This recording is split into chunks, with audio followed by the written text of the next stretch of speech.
Hi guys, sorry I missed you today. Make sure that you are taking notes and answering the questions as we go.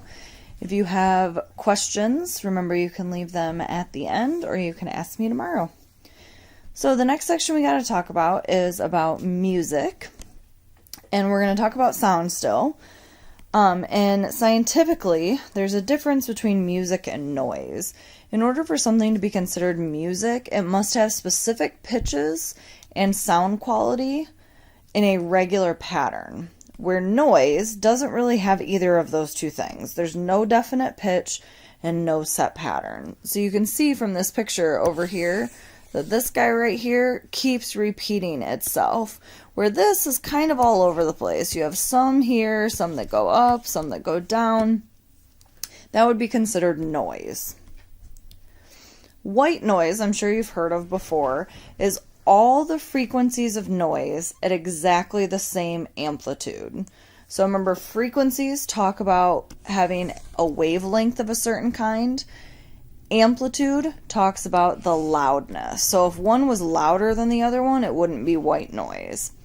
White noise can be said to have a calming effect, and you guys have all heard white noise before. It sounds like static.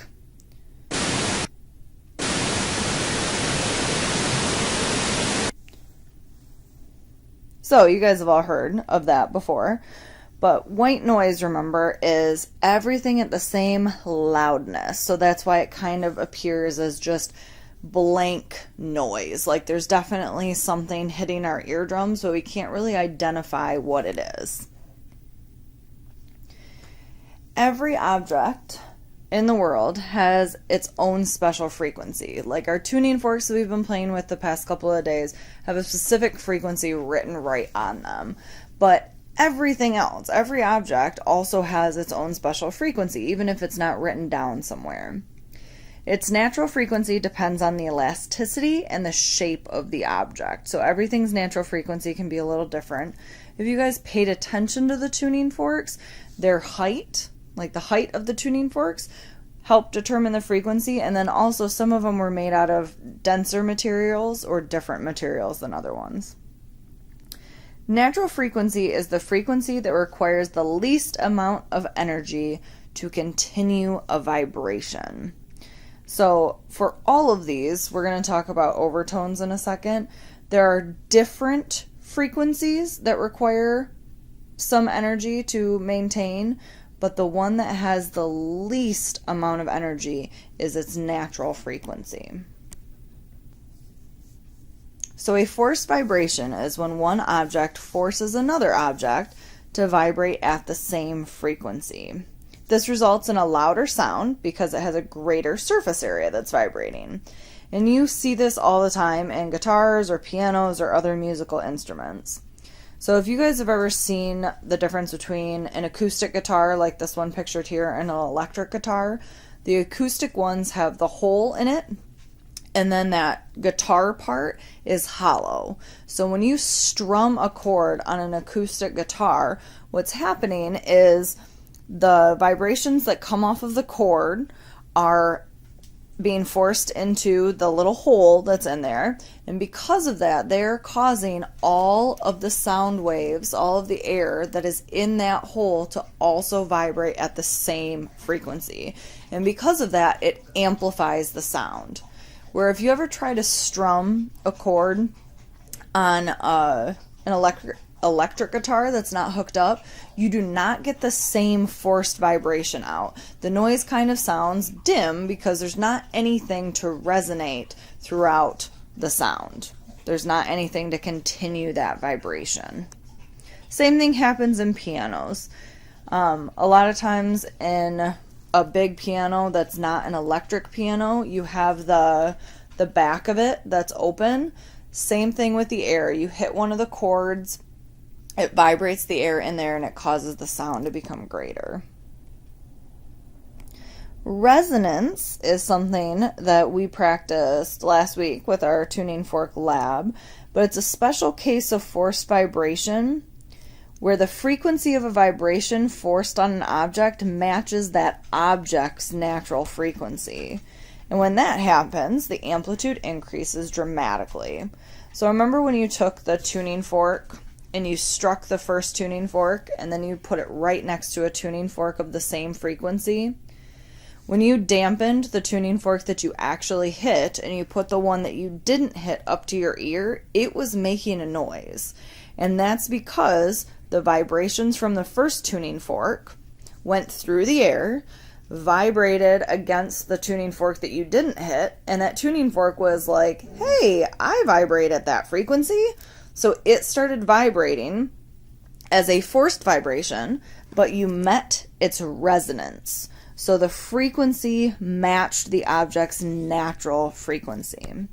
So a good way to think about this is like pumping on a swing. If somebody's pushing you on a swing and you're already going up and down, pumping just amplifies that. And that's the same thing that putting two things with a natural frequency together does. So a really weird thing that happened a long time ago was this Tacoma Narrows Bridge was built, and the wind through a narrow waterway caused the bridge to vibrate until it met its natural frequency. And then when that happened, it was like pumping on a swing, and wind eventually tore this bridge down, which is kind of crazy. So I'm going to play a video of it for you, and I want you to keep in mind that what is swinging is feet of thick concrete. But because the wind caused it to vibrate just at the right frequency, it kept vibrating, and it was like an uncontrollable vibration that eventually brought this bridge down.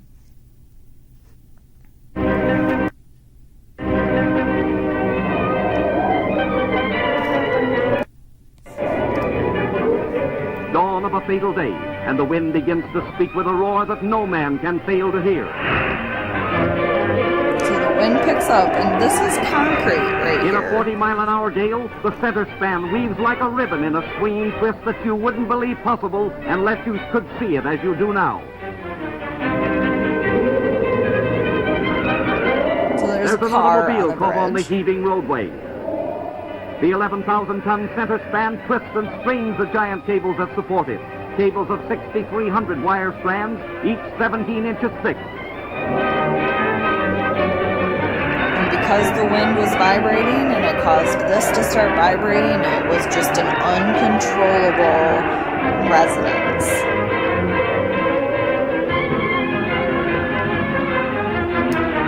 And because this happened, a bunch of bridge codes were changed so that it doesn't happen again. Back out of again. The danger zone, all stricken spectators are driven to safety as the bridge gyrates like a nightmare high above the river, twisting, turning, but it starts curling, twisting and turning, and then it's like it can't stop itself. And eventually, because it's concrete, because it's not something is forced to abandon the car. He has but a few minutes in which to that save can himself. bend, it's going to eventually come Face to face with crashing fate, down. his destiny hanging in the balance.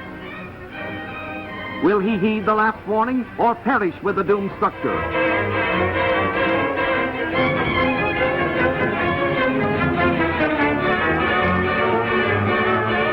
But he saved himself by seconds.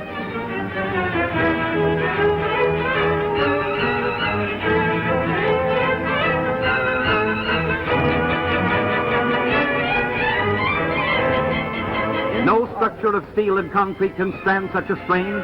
Steel girders buckle and giant cables snap like puny threads. There it goes! It finally snapped. And then it kind of just fell like dominoes. Once part of it snapped, everything kind of... Engineers are divided as to the cause of the disaster. Some went claim back it was the to use what of it solid used to be, girders. Others and differ. then they had But to whatever the rebuild reason, this the entire Tacoma will bridge, which rebuild. is insane. This time a bridge that will not provide a super thrill in the... But you guys have all experienced something like this before. If you've been in your car and you have rolled just part of the windows down, and then you notice that it gets crazy loud once you've done that, it's because your car also vibrates at a natural frequency, and by having the wind down or the windows down just a little bit to let some of that air in, it ends up vibrating the rest of the air in the car just right, And you guys all know that sound where it's like almost deafening, that you have to either roll the windows up or roll more of them down in order so it doesn't vibrate at that frequency. Like, your car is not going to break like this bridge does, but it's a very similar example of how wind can cause something to vibrate and meet its resonance. So, harmonics are what we played with yesterday with the Speed of Sound lab. But a fundamental frequency is the lowest natural frequency of an object. So, let's say that we're talking about the C chord at 256 hertz. We also have overtones of that frequency, which are multiples of the fundamental frequency. So if you take 256 and multiply it by 2, you end up with 512. Or if you multiply 512 by 2, you end up with 1024. Now, all of these are C chords, and if you guys know anything about the piano, you know that there's several different C chords on a piano, and as you move from left to right, they get higher in pitch. They would be things like the 256, 512, or 1024. And what happens is, because all of these are the same chord, they're the C chord, their frequencies, their wavelengths fit inside each other. So this first harmonic, just this one big wave right here, would be like the 256. But then 512, since it's double that, fits into this first harmonic. It just makes two waves in between. And like the 1024 would make 3, and it would fit within this first harmonic. So we still get that constructive interference, and it sounds very similar to our ear. It's just we've fit more wavelengths in the 1024 than we did in the 256. Your guys' worksheet focuses a lot on this. Make sure you read through the whole thing, and it'll definitely help you. So think back to when we talked about interference. Remember, we said it was the ability of two or more waves to combine to make a new wave, and we had constructive and destructive interference. Constructive would make a louder wave because the amplitude increases, and destructive would make a softer wave because the amplitude decreases. But now let's talk about the harmonics with interference. We can create beats, like musical beats, when we have variations in sound intensity produced by two slightly different frequencies. If you guys remember those two tuning forks that I had that were long, that laid down, that didn't stick up, one had a frequency of 440 hertz and the other was 441 hertz. And when I played them together, they were just enough off that they caused some constructive and some destructive interference. And we ended up with the sounds that was like a woo, woo, woo kind of sound. Those were beats. So when you have interference, it doesn't necessarily need to be all constructive or all destructive. You can have some of both. And when it happens in a pattern like this is over here, that's how we make music.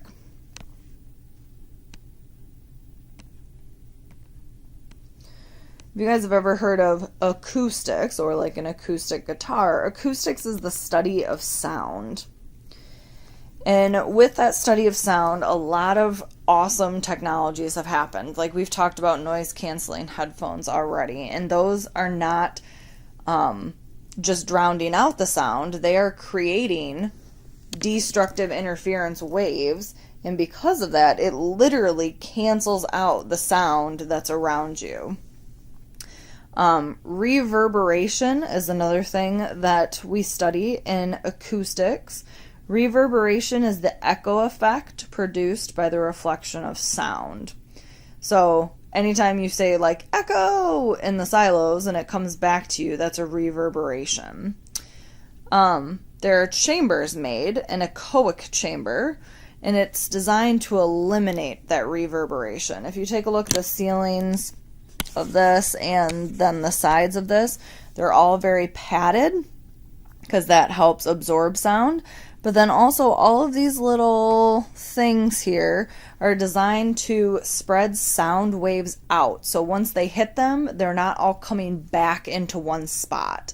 Like the walls of the silo are basically created for echo. The fact that they are circular like they are, if you spread your sound waves, so if you just talk, they go out in all directions. They hit that circle and then they bounce directly back to you.